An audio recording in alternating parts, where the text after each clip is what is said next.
bienvenue dans notre émission La puissance de la grâce. Le titre de la méditation est Dieu fait homme. Voici, la Vierge sera enceinte, elle enfantera un fils et on lui donnera le nom d'Emmanuel, ce qui signifie Dieu avec nous. Matthieu 1er, verset 23. Dès les jours de l'éternité, le Seigneur Jésus-Christ était un avec le Père. Il était l'image de Dieu, l'image de sa grandeur et de sa majesté, le rayonnement de sa gloire.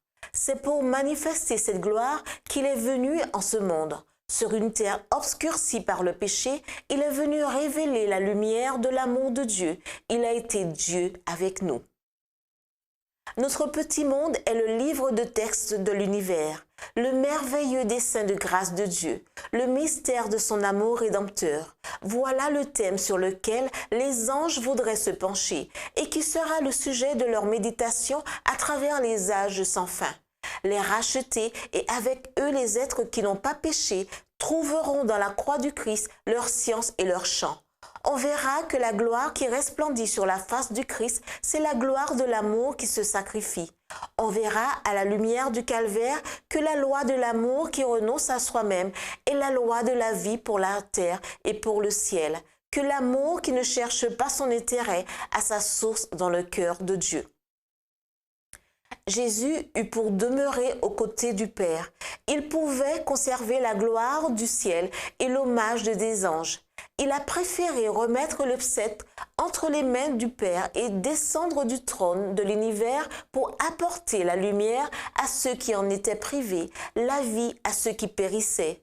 Le Dieu tout compatissant enveloppa sa gloire dans cette humble représentation, le buisson ardent, pour que Moïse pût la regarder et vivre. De même, dans la colonne de nuit et de jour et dans la colonne de feu de nuit, Dieu entrait en communication avec Israël, faisant connaître aux hommes sa volonté et répandant sur eux sa grâce. La gloire de Dieu était adoucie, sa majesté voilée, ainsi que les faibles yeux d'êtres finis puissent les contempler. C'est ainsi que le Christ allait venir semblable aux hommes pour transformer notre corps avili. Philippiens 3, verset 21. Il n'avait aucune beauté qui pût le recommander aux yeux des hommes.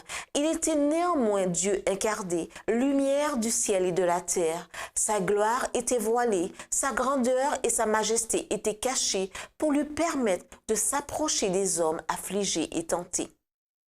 C'était notre émission La puissance de la grâce.